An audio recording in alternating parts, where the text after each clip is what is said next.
Salve, salve, gente boa. Bom dia, tudo bem? Seja muito bem-vindo, seja bem-vindo ao canal.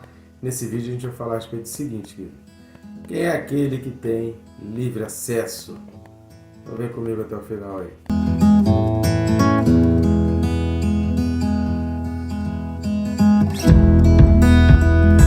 Não esqueça de se inscrever, né?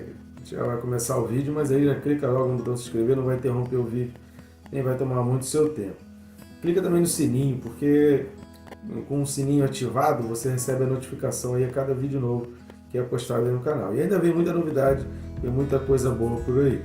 Não esqueça de curtir também, comentar, compartilhar. Vamos jogar esse link aí nas suas redes sociais e levar essa palavra para mais e mais pessoas.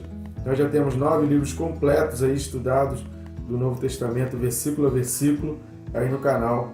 Com certeza tem um vídeo que vai tocar profundamente o teu coração ou que você vai perceber que pode tocar no coração de alguém. Então vamos levar a palavra, vamos abençoar vidas. Deus nos chama para esse propósito, vamos cumprir nossa missão. Vamos junto nessa aí? O texto desse vídeo, Apocalipse capítulo 2, versículos de 1 a 7. Apocalipse 2, de 1 a 7, diz assim: Ao anjo da igreja em Éfeso escreve: Estas coisas diz aquele que conserva na mão direita as 7 estrelas e que anda no meio dos 7 candeeiros de ouro. Conheço as tuas obras, tanto o teu labor como a tua perseverança, e que não podes suportar homens maus, e que puseste à prova os que a si mesmos se declaram apóstolos e não são, e os achaste mentirosos. E tens perseverança, e suportastes provas por causa do meu nome, e não te deixaste esmorecer. Tenho, porém, contra ti que abandonaste o teu primeiro amor. Lembra-te, pois, de onde caíste, arrepende-te e volta à prática das primeiras obras. E se não, venho a ti e moverei do seu lugar o teu candeeiro, caso não te arrependas. Tens, contudo, a teu favor que odeias as obras dos nicolaítas, as quais eu também odeio. Quem tem ouvidos, ouça o que o Espírito diz às igrejas. Ao vencedor, dar-lhe-ei que se alimente da árvore da vida que se encontra no paraíso de Deus. Amém, querido?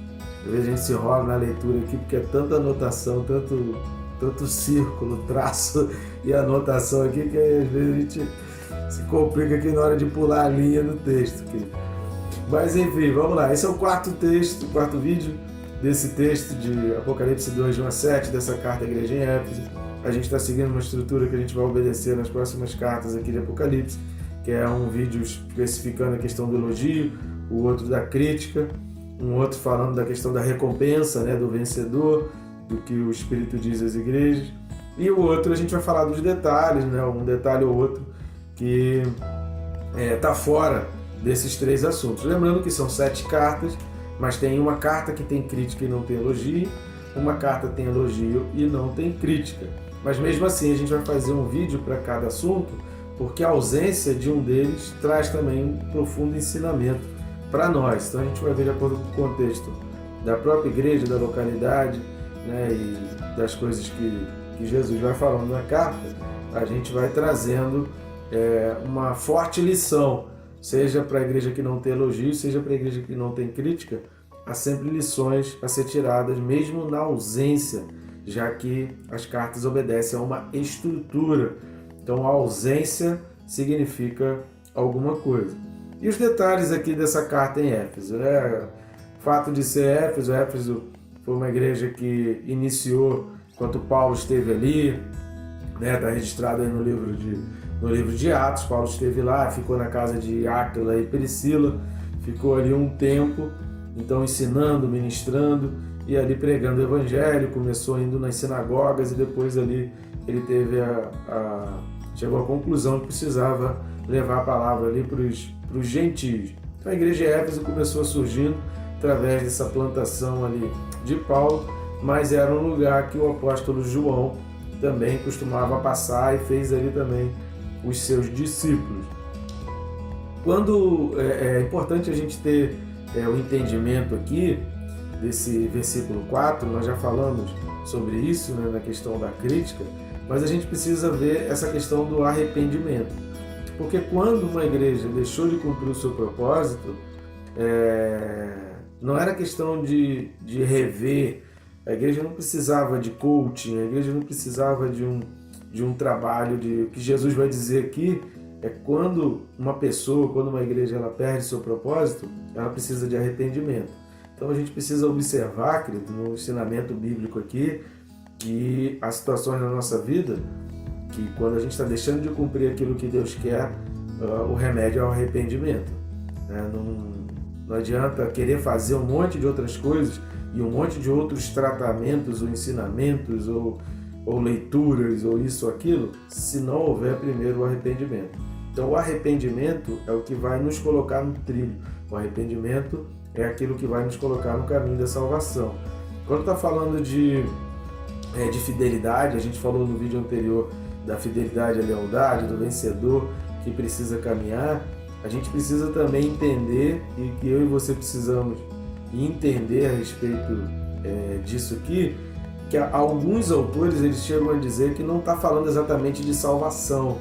Porém, o livro Árvore da Vida, ela é uma cura para o problema espiritual, ela é uma cura, ela é trazido como exatamente essa visão do alívio para as dores relacionadas à queda.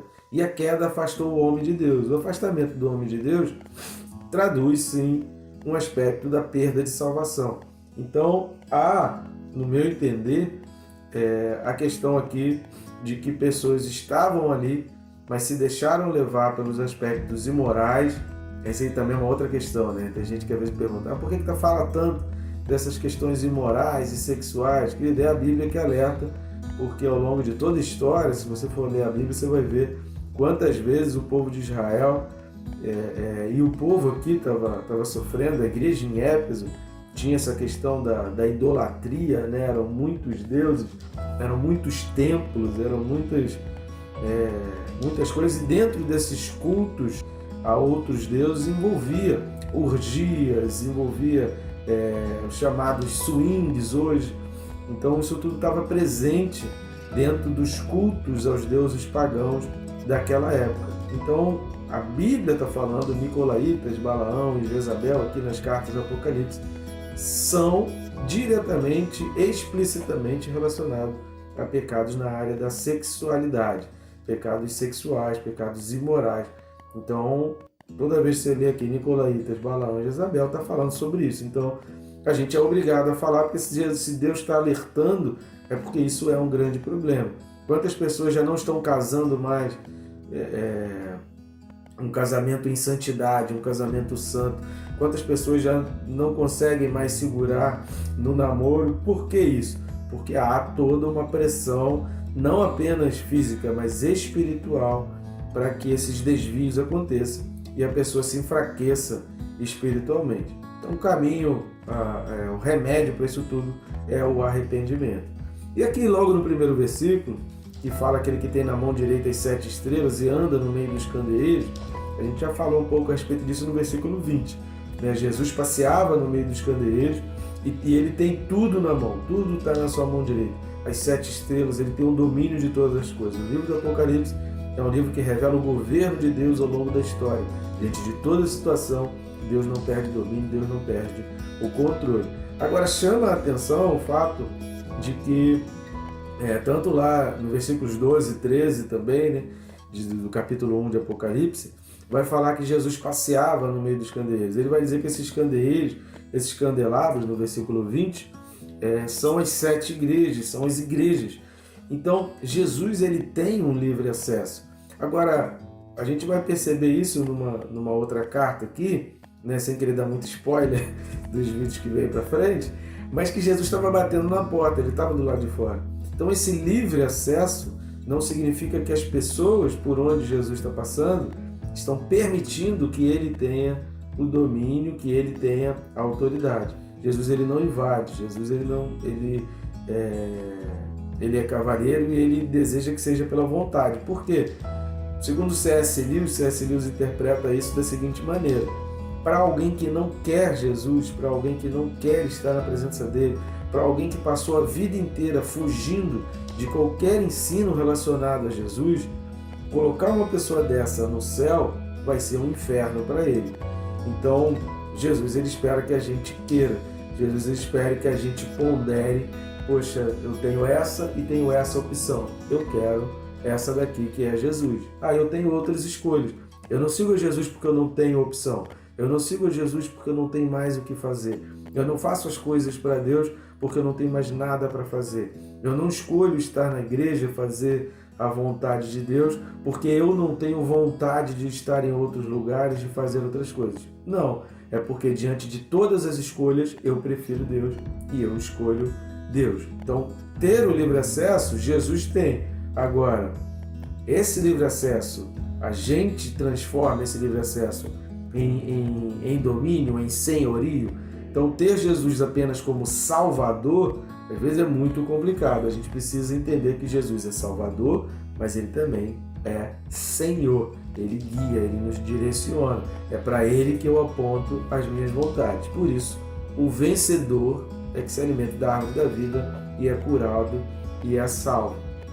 Então, Ele tem na mão as 7 estrelas, é o poder dele, é o controle dele. As 7 estrelas são quem? Segundo o versículo 20, são os anjos da igreja, são esse poder espiritual que domina as igrejas, que direciona as igrejas. Então isso está sob o controle de Deus. Deus tem esse controle, está na mão dele.